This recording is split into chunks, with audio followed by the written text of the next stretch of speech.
Okay, so we're going to look at quadrilaterals here real quick. So let's see if I can draw some type of random four-sided shape. There we go. So this shape hopefully is not really lined up in any way, shape, or form. There aren't four right angles. The sides are different lengths. So the only thing we can say about this is that it's got four sides. Okay, the next type of shape we'd have would be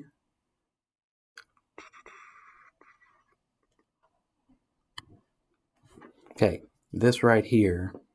So this shape right here is, notice it's got some parallel sides, but the sides are different lengths. There's not any right angles, so this is just going to be a parallelogram.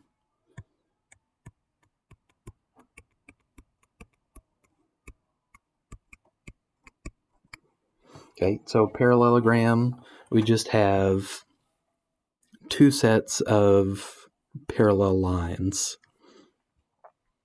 Going down from there, so what happens if I were to take these corners here and kind of push them back towards each other? If I were to do that, I'd get a shape that looks something like this.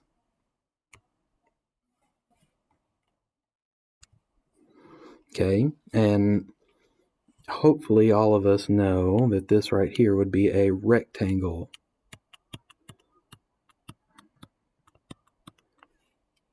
Oh, rectangle, there we go. Okay, so on a rectangle, you'll notice that you have all 90-degree angles on the sides, but notice that if we're counting squares here, this side over here has a length of 2, this side over here has a length of 4.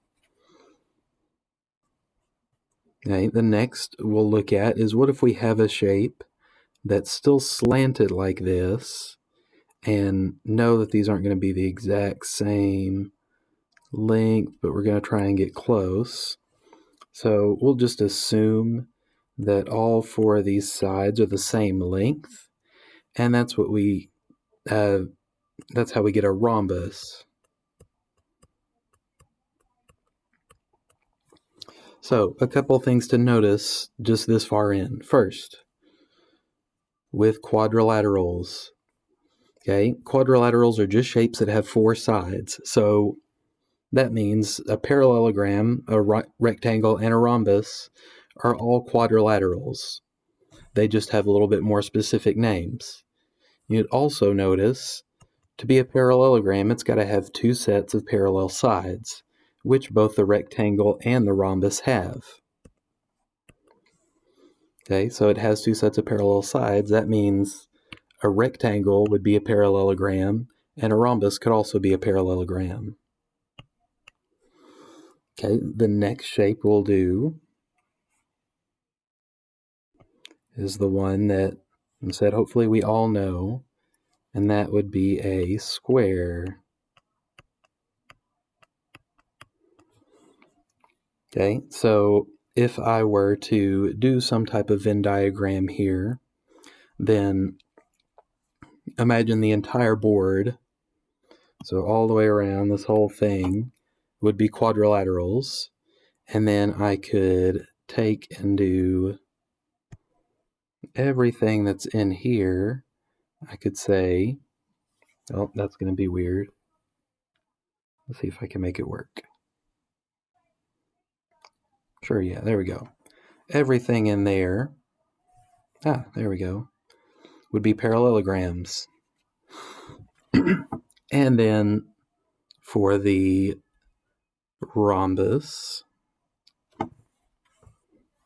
and it's going to take too much work for me to do a full Venn diagram here, but if you'll notice, rhombus and square both have four sets of sides that are the same length, so a square could be considered a rhombus as well. Then a rectangle has all 90-degree angles, so does a square, so a square could also be considered a rectangle too.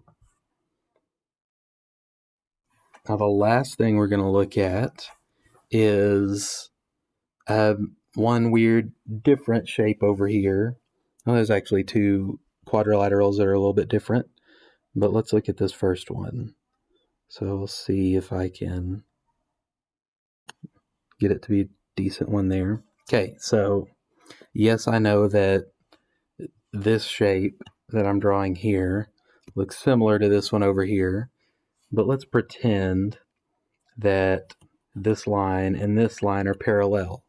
So that'd be one set of parallel lines, and we call that a trapezoid.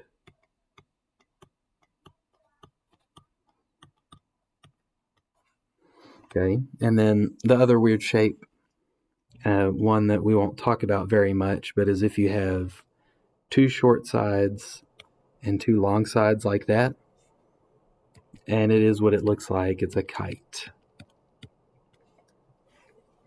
Okay, so something to note on all of these shapes is here for a square, if I take this and let's see if it'll let me, if I rotate it around like that, it's still a square. Okay, same for parallelogram. It doesn't matter how it's rotated. That is still a parallelogram. Okay, now if I can zoom out some more here, we'll say this is all my quadrilaterals.